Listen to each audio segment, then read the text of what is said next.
Hello, it's Jay here from Jay's Vintage Junk, and today thought we'd have a further look at this. Now, if you watched my previous video in that lot of vintage like controllers and stuff that I picked up, in the whole lot. I weren't really wanting these. I was wanting the Nintendo Wii controllers, but I picked up this and this thing. They're both basically the same thing. They're like little Nintendo on a chip, famiclone type things. We got this working in the previous video. It was just a bad USB port on the back, charge port or power port. This has got more issues than that with it, I'm pretty sure. We have a SUP game box. And this, like I say, it's the same thing. It's a Nintendo on a chip. The difference being that this is a little handheld console. We'll open the box, and this is what we get. It's got a little mark on the screen there, but I'm not bothered about that. But basically, yeah, 400 in one. Which it won't have. It won't have 400 games on there. There'll be, Mario Brothers will be on there about 10 times, 20 times, something like that. This is how they do it. It's a bit of a con, but they're a bit of fun, these things.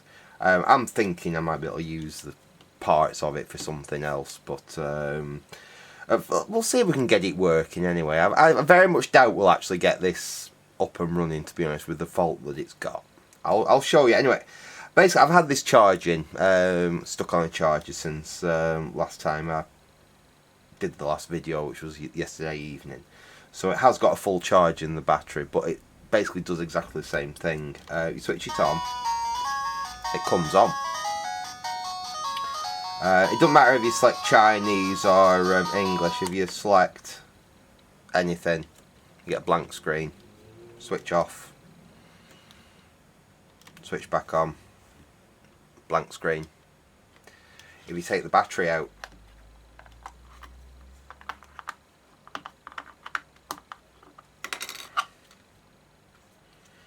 put the battery back in,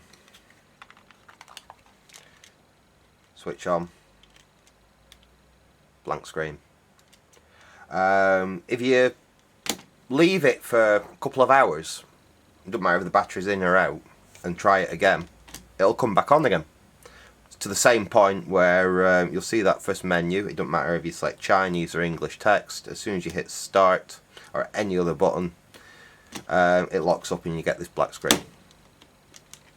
So what I thought we'd do is take it apart, because I very much doubt we can repair this thing. It's probably there's probably a corruption on the flash memory or something like that.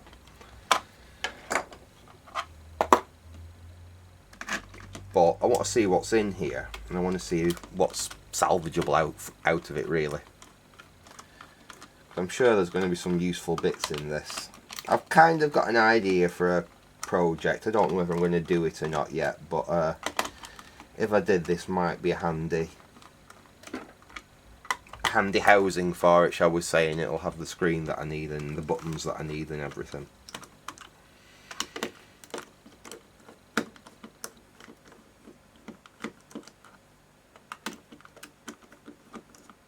There we go.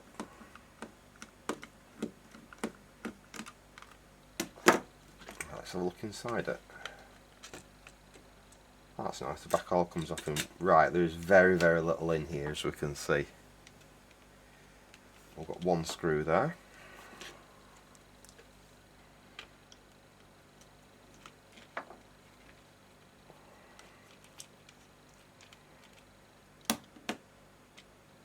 Take that out. Dear me. And that's it. That's literally the entire thing. I wasn't expecting something like that. I was expecting just like a flash ROM IC like we saw. In fact, let me carefully disconnect that.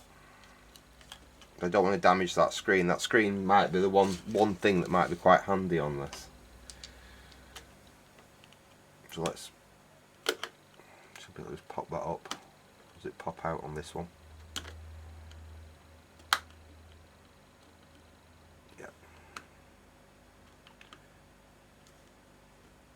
Usually these pop up. There we are. Pop up to release. There we go. Take that out. So if nothing else, we've got a nice screen there, and that should be a fairly standard connector. That 24-pin connector, that should be fairly standard.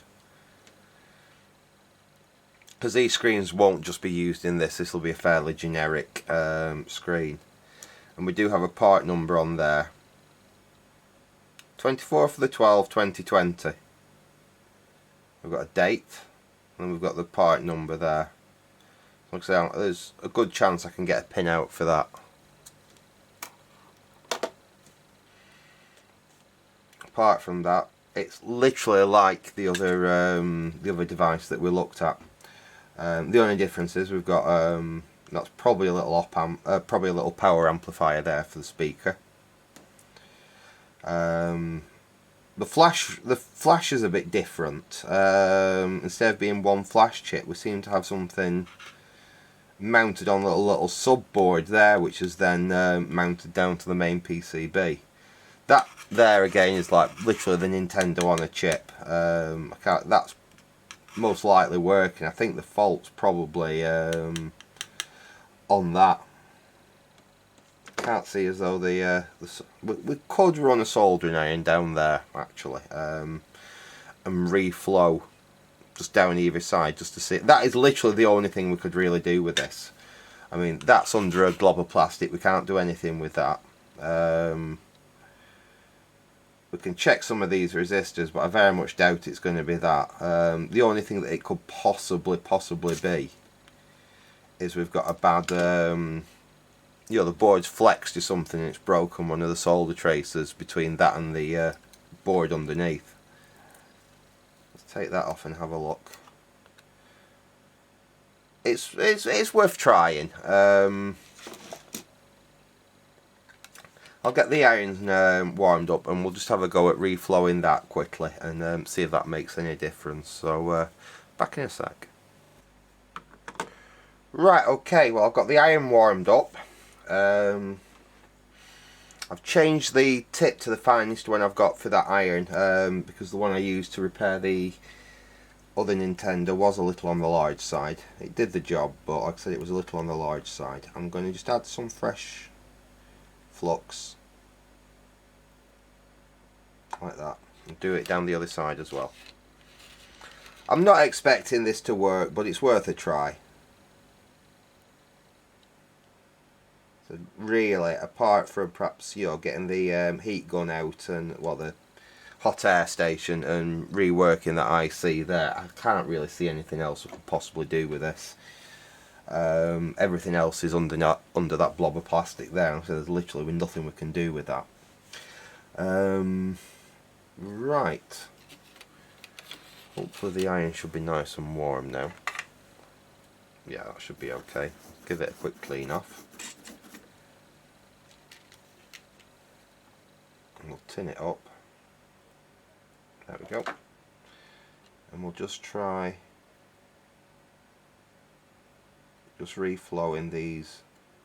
I'm not expecting it to do anything, but it could just be that, like I said, the board's flexed at some point, perhaps when it's been dropped. It could even have been bad from manufacture, and we could just have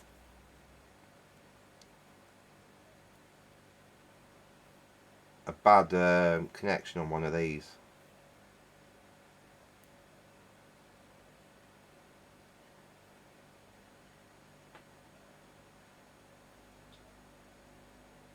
I'm just going in every one and just literally just reflowing it with that bit of flux around there, and it should just reflow the joint if it needs it. Give my iron a quick clean off.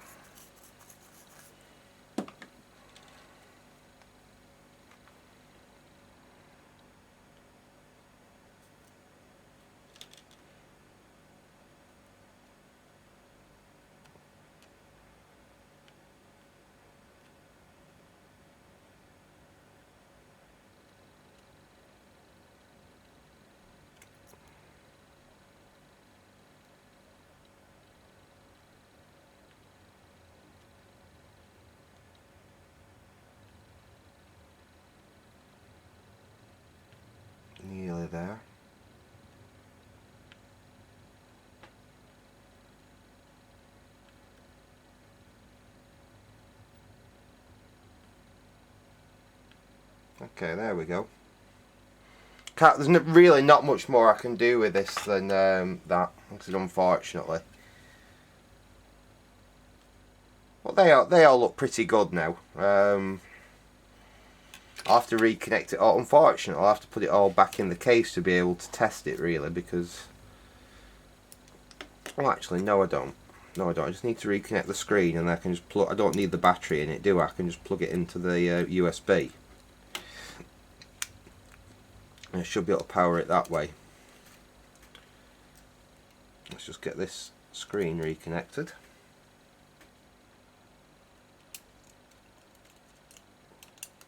This is going to be a pain. It's been bent over, it wants to bend up all the time rather than...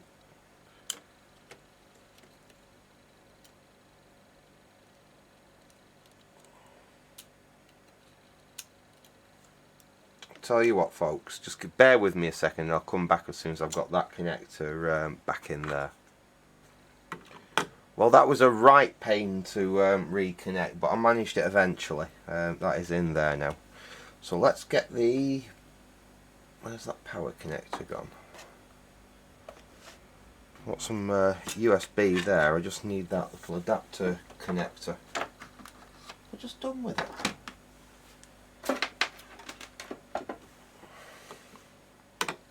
Sorry, bear with me a second, folks. I've just got to find what I've done with that power connector. Right, okay, I'm back. And I don't believe this. This is not a large room. And I had it just before I started this video, and I can't find what the hell's happened to it anyway. I went upstairs and just grabbed another lead. This is basically the same thing, it's same end, so it'll do. We'll plug that in there. We'll connect this up, and we'll see if it's going to do anything different. Well, it's come on at least. Now let's see. Nope. Exactly the same. Unfortunately, it is exactly the same. Try disconnecting that. Yep, it's just the same. It's doing exactly like it did before.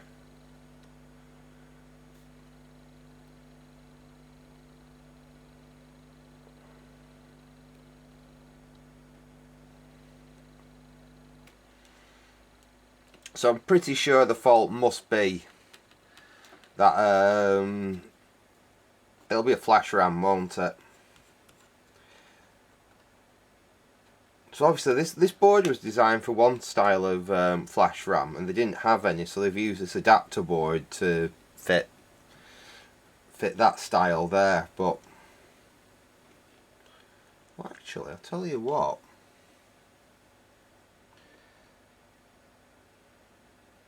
There's like 3 connections there, which I think should connect between the 2, and they don't actually connect. 1, 2 and 3 there.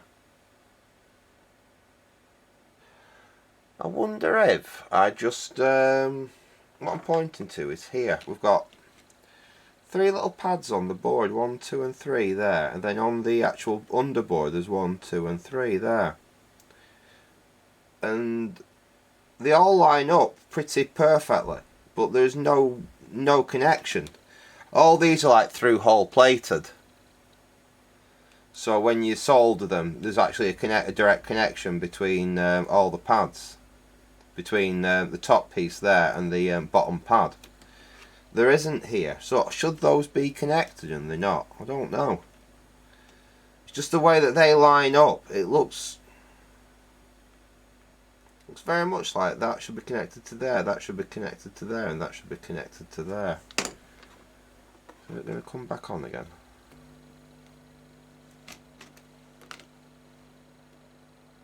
It's going to do that same thing again where you have to leave it about an hour and then it'll, like I say, it will come back on. I might just try soldering some wires on there and see if that makes any difference. I very much doubt it will, but it might be worth a try. So back in a sec. Right, okay, I'm back. I've soldered those 3 little wires on. As you can see, one there, there and there. Not the neatest job I've ever done, but they are on there. So that's, like I said, just in case that was meant to be connected, and that's what was causing the issue. So if we try it again. This should have been off for long enough for it to actually power on again. There we go.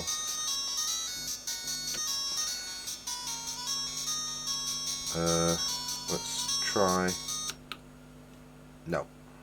No, it's exactly the same as it was. It's doing exactly the same as it was. So I don't think this thing's repairable. So it's a case of, I mean, there's a few little useful bits on it. Really, it's that screen's what's more use than anything else. I mean, that screen's quite nice. Just pop that off there. There we are. Yeah, the screen's quite nice. I'm sure I can find a use for that. Just need to find something to drive it. But I'll do some research on that. Like I said, we do have a part number for it.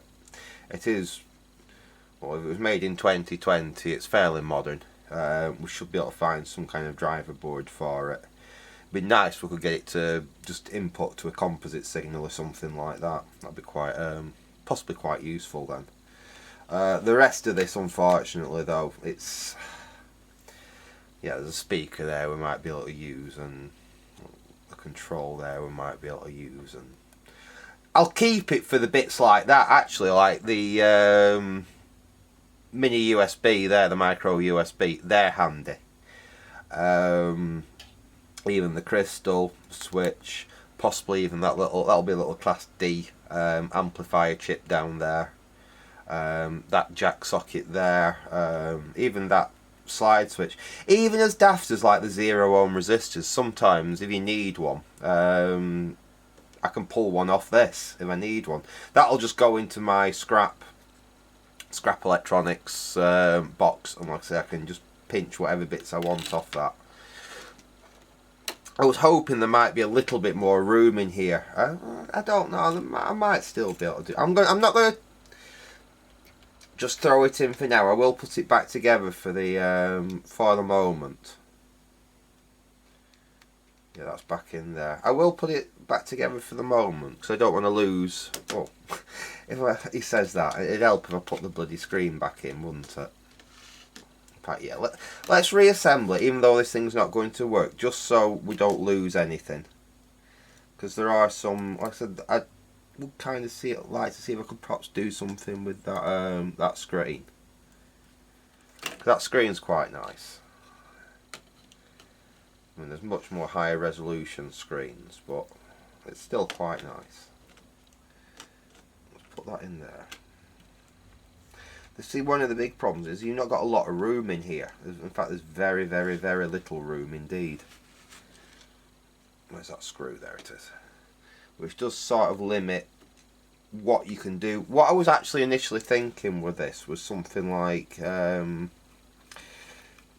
whether there'd be enough room to fit a Raspberry Pi Zero in this case. I don't think there is, to be fair. I don't think I've got enough room to do that. But what I was basically thinking was if I could interface to that. If I could interface to that, I'm just trying to get this back in. That screen, and put a Raspberry Pi Zero in here, running a ZX Spectrum emulator, and then I could have a little pocket-size handheld ZX Spectrum for playing. You know, not obviously for playing, running BASIC or anything, but literally just for playing Manic Miner and things like that on. That was my initial thought, whether I could possibly it might be possible, actually. It might be possible. It would definitely involve relocating or replacing the battery with something else. because I'd have to Dremel out all the back of there to be able to fit the Raspberry Pi Zero in, and I still have to figure out whether I can interface to that screen. So I'll do some research. It might still be doable. I might order a Raspberry Pi Zero next time I've got some spare funds. It won't fire up or anything because it's got that thing you need to leave it now for about an hour, and then like I said, it will fire back up again. But yeah, it's not happy, unfortunately. It's a bit of a shame that. So I was hoping this thing would either work or be easy enough to repair, but obviously, like I said, it's not. I could probably, because it's so similar, I could probably pull the ROM out of that, the flash chip out of that and stick it in there, but I'm going to keep that as it is for the time being. I did say about just using that as a nice box to have. In fact, I mean, that's what I might actually do. I wouldn't have to use a Pi Zero then, actually, because I've got a few full-size Raspberry Pis, old ones. You don't need much to run, like the emulator software, to run like NES, Super NES and that type of game. I might do something still with this and, you know, build a Raspberry Pi into there. I'll definitely keep the screen and them other bits and bats, but that's a bit of a bust, really. Like I said, we're not going to be fixing it. It's not worth really going any further into it, so I'll leave it there. At least you got to see what was inside this thing. So yeah, I'm going to leave it there for now. Hope you enjoyed this little fiddly about video. With any luck, we'll start getting back on with that Nintendo Wii and see if all that works, because I've cleaned a couple of them controllers up that I showed in the lot. You know, those ones that were really sticky. I've left them in the other room, or else I'd show you. But I've basically cleaned those up, and they're not sticky anymore. So hopefully we can use one of those for testing and carry on with that project. So I'll say thanks for watching and goodbye.